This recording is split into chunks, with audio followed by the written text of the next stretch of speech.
ఇంకా వీళ్ళిద్దరి బ్యాటిల్ జరిగితే ఆ బ్యాటిల్ సినారియో ఎలా ఉంటుందో చూద్దాం. బ్యాటిల్ స్టార్ట్ అయ్యాక గోకు బేస్ ఫామ్లోనే ఇంక్రెడిబుల్ స్పీడ్తో మన బెన్ టెన్నిసన్ మీద అటాక్ చేస్తాడు. బెన్ క్విక్గా ఎక్సెలరైట్ అండ్ ఫోర్ ఆర్మ్స్ లాంటి ఫాన్స్ యూస్ చేసి ఇనిషియల్ అటాక్స్ని సర్వైవ్ చేస్తాడు. Goku super saiyan blue activate చేసి బ్యాటిల్ ఫీల్డ్ని షేక్ చేస్తాడు. Ben multiple alien transformations continuously switch చేస్తూ గోకుని అడాప్ట్ అవ్వడానికి ఫోర్స్ చేస్తాడు.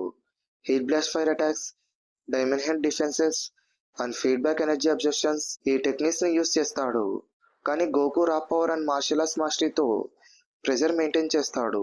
ఫైట్ ఇంటెన్స్గా మారడంతో మన గోకు అల్ట్రా ఇన్స్టింక్ట్ మోడ్ని యాక్టివేట్ చేస్తాడు. ఈ స్టేజ్లో తన speed and reactions almost impossible లెవెల్కి రీచ్ అవుతాయి. మన Ben Tennyson strongest forms use చేయాల్సిన సిచ్యువేషన్ వస్తుంది.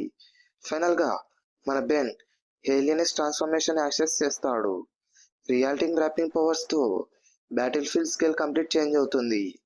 గోకు physical and energy power unimaginable లెవెల్లో ఉన్న Alien X cosmic abilities direct combat లిమిట్స్ని క్రాస్ చేస్తాయి. ఇంకా ఫైనల్ కంపారిజన్ గురించి చూస్తే గోకు యొక్క రా combat power, speed and martial arts మాస్టరీలో సుపీరియర్ ఫైటర్.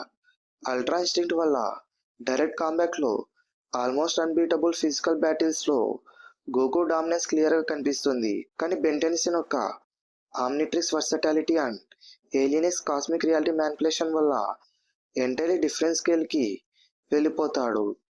ఏలియనిస్ట్ కంప్లీట్ కంట్రోల్ ఉంటే universal level reality alternation powers గోకుకి హ్యూజ్ ప్రాబ్లం క్రియేట్ చేస్తాయి.